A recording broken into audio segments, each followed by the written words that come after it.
Hey y'all, it's Krypton Critics, and we're here to review the new 20th century X-Men movie, Logan. This supposedly supposed to be the outing of Hugh Jackman playing Wolverine, period. After 17 years of him being on screen.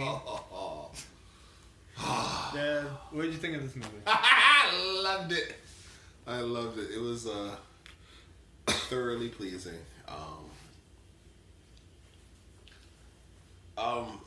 The action scenes were very satisfying. Mm-hmm. Very satisfying.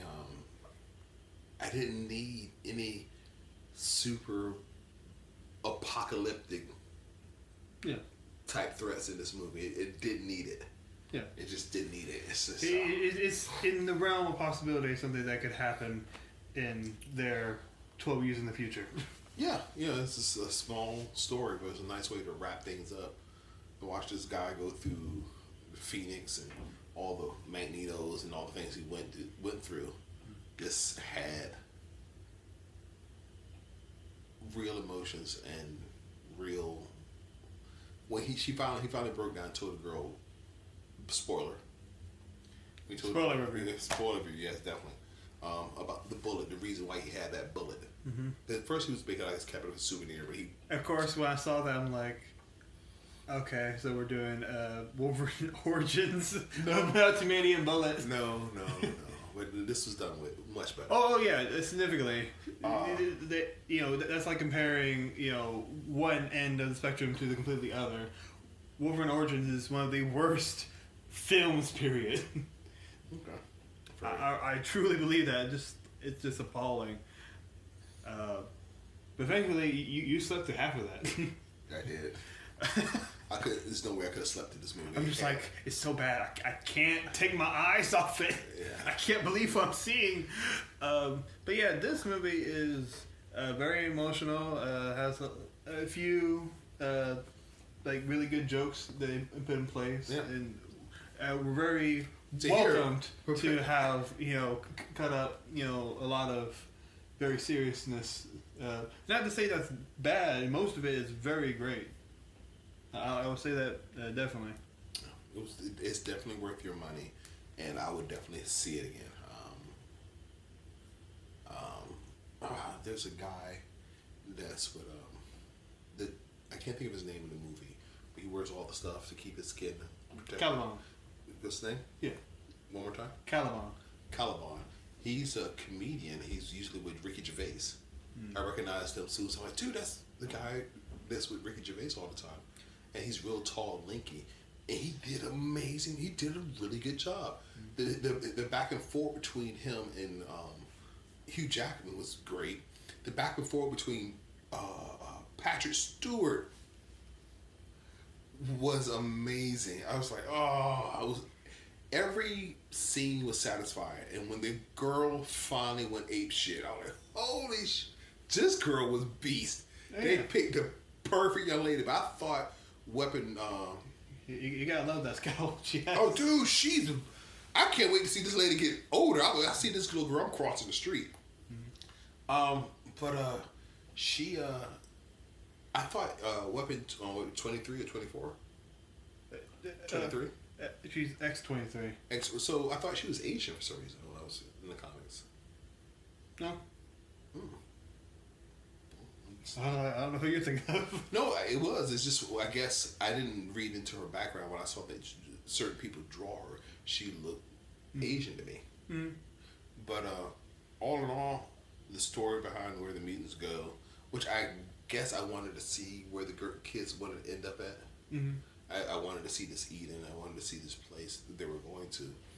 And the passage, I didn't understand that. Other than that, it was a great movie. It was one of my favorite rides in the X-Men franchise, hands down.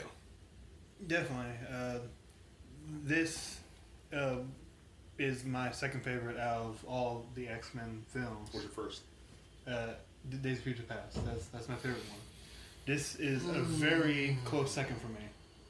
This is extremely close. Like for me, it's just like a 2% difference out of 100.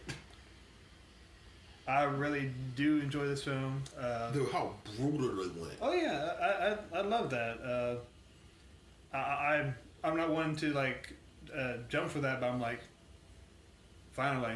I've been waiting since I saw Wolverine, the movie, back in 2013. I'm like, yeah, I wish there was a little more blood. Oh, they did a good job. Mm-hmm. They did a really, really good job with the special effects and how they showed everything. They gave every Wolverine fan exactly what they wanted and more. Mm-hmm. Now, the only reason I know how this fits, and the reason I say fits like that, well, with quotations, because Fox has proven that there's like, it's another movie with these actors. Go watch it. Don't question where it fits in any timeline. Just go see it. I think after the success they had with Deadpool, if they saw that they not just pump out crap and just stay true to the story, stay true to the characters, and write a good story, they can make money. They'll make more money if they take care of this relationship they have with these X-Men characters. They'll get more for it. It's easy to be abusive in a relationship and just not give a shit about the person. But if you start taking care of that relationship with the fans and everybody else, they will respond. And I think they will respond well over this movie for years to come. You're not going to see people renting X-Men Origins, Wolverine. They're not going to rent that. But years to come, like, dude, I would love to see that movie. Only to laugh at. Yeah, but because it's renting. Well, I'm quite sure people like they won't buy the Blu-ray. That's for damn sure. But the people who will support this, like, I'll still buy. I'm at a thrift store or a yard sale. I'll still buy Star Wars. I'm like, oh, this is blah blah blah, and I have a copy.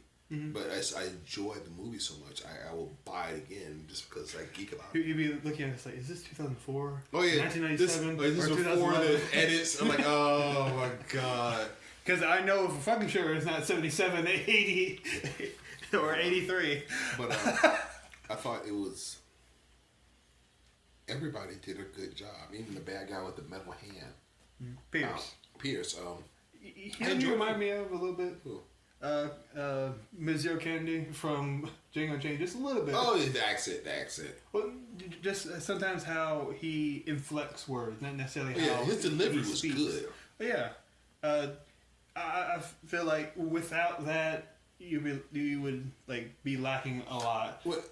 I think a big part of it is, if you're given lines, you just have to act them well, and I think he did. Yeah, he did a great job. He wasn't over the top.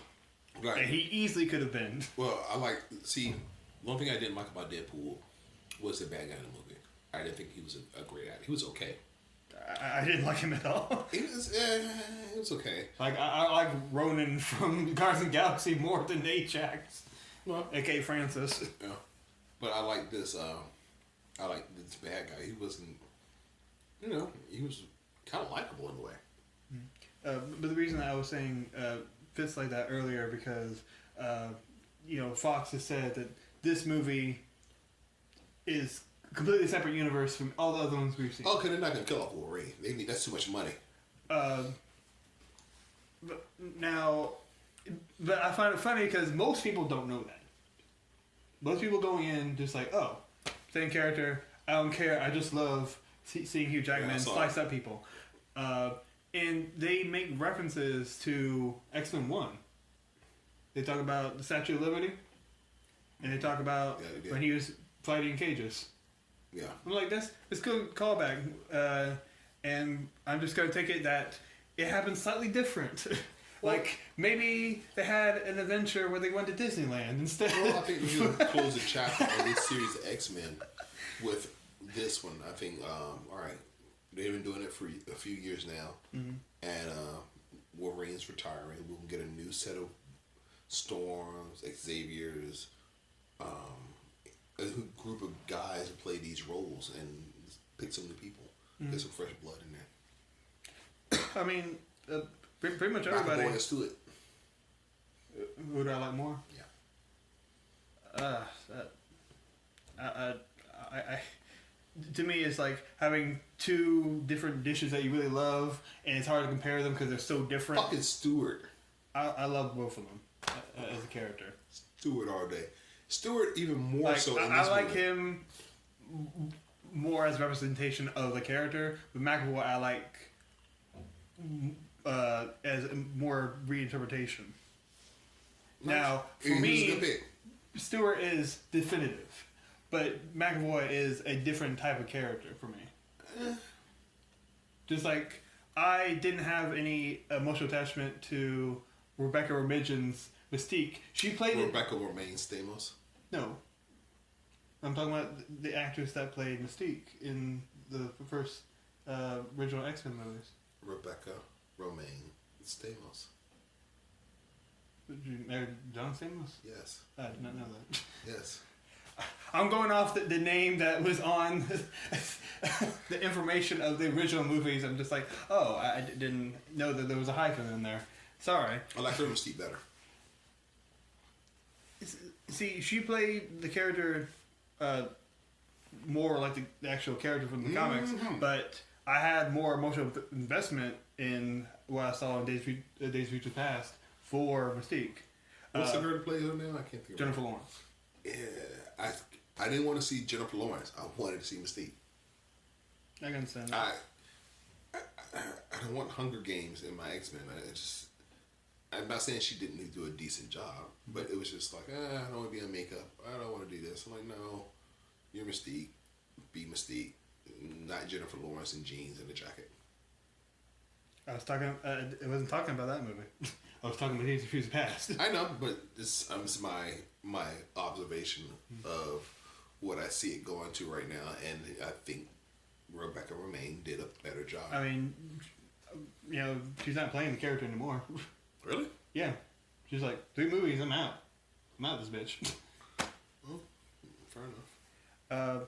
And we get another Wolverine clone. Oh! Another one.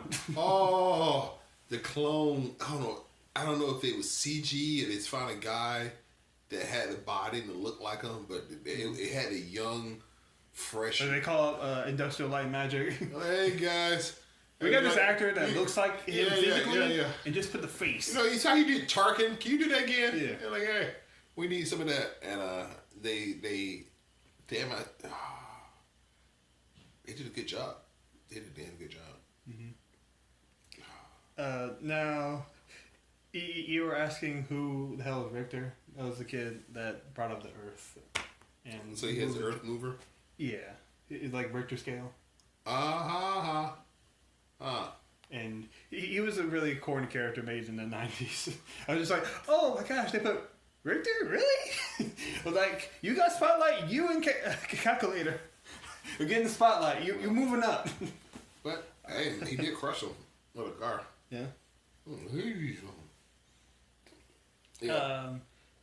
And I also find it kind of weird that Wolverine was like an Uber driver in the beginning.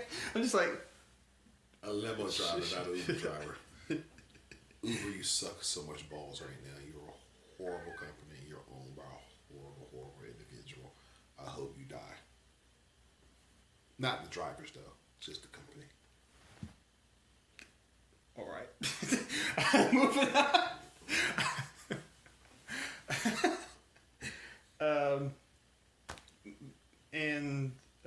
He moves away from that. There's a lot at the beginning that, eventually it did pay off, but maybe my first seeing, I'm just like, some parts felt a little out of place. Well, because he's doing a job. No, I'm just saying about that. Just how they set up the doctor / adoptive mother of X-23. Yeah. And how they introduced her story. I didn't like it that much. I mean, I didn't dislike it. I'm just like, it feels a little weird how it's set up. Mm. Maybe that's just me, but that's really only one of the negatives I can give this movie. There's so much good, and there's so much I can't say that I'm like. There's a few parts, especially in the beginning. I feel like it didn't need to have it that much. Oh, dude, I got an R. I'm gonna use that R. They have enough blood. I like hearing Xavier cuss. Mm-hmm. Well, Patrick Stewart. It's like some of the scenes are just perfect. And of course, there are movies that are R-rated and don't have that much swearing. 12 Years a Slave didn't have that much swearing in it, but it was very brutal and emotional. Yeah. This movie wasn't as brutal as that, but it was just. I would argue it's more. There's more stabbing through the head. Granted, but reality and fantasy are two different things. Like I can pretend to draw something brutal, but actually have something happen to you is always more brutal. This actually, you can compare something that really happened to something that's made up. Yeah, I'm not saying that it. So what is more brutal? Fantasy. Brutal to me means it is graphic, but your investment is how you perceive it, not necessarily but what the actual definition. There's always be that separation of this is fucking fantasy. 12 Years a Slave fucking happened. Yeah. So I would say that's more brutal because it fucking happened. There's always there's always that separation. Like anytime I see a movie that's based on a true story and brutal things happen, like what's that movie? That Mel Gibson directed, Something Ridge, Hacksaw Ridge. That had his fantasy base, but he really pulled those guys out. He actually stayed up there. It is more brutal than because there was times and days this really fucking happened. That's why I think it's more brutal because it's based in some type of reality. What if you saw the scenes without the knowledge of whether it was real or not? Then yes, I would say that would be. Then it would be in my mind fantasy. I'm not saying if it affected you more. I'm just saying by the gallons of blood, it is more graphic. Yeah, granted. That's all I'm saying. But no, I just always say, you know what? It's like and extra. I give Logan in that movie the same letter grade. I like them the same amount. Because I can watch Logan over and over again. I can't watch 12 Years a Slave. It is fucking draining. Yeah, that's how I felt watching Fences. Really? Yes. I watched 12 Years a Slave again. Even though I cry, I can watch it again. Fences was draining? Yes, it was. It reminded me too much of you being in you? I love you, Dad. Apparently Uber won't. He said, damn, my dad was hard. I wasn't that bad, though. I had my moments. Once again, film, even when it's, except for something that's biographical, it always has some form of exaggeration. Fair enough. Always. And that's something always to keep in mind. It's like, oh yeah, this is not copy and paste textbook. This is someone's vision of how that happened. Okay. Well, ready to wrap this up? Sure. This is not only one of my favorite Fox films. Fox, wow. I'm surprised. Now, I know some of you may disagree, but I like this a lot more than Deadpool. I do. Agreed. And I give this movie an A. I'll give it an A. I enjoyed it. I'm going to say it again.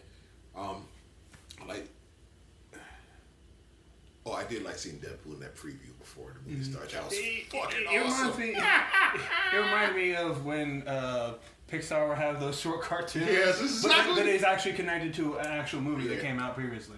His commercial, his promo, didn't seem like a commercial. It was like, it was so perfect. I noticed that he was going to go see Logan outside the theater. Let's wrap it up. All right. As part of the Krypton Critics, we love you. We recommend this. Go see it. And as Jay from Jay and Silent Bob, get your X on your X-Men and go Sniktty Snkitt. Very good. I hope that got all recorded. That was good.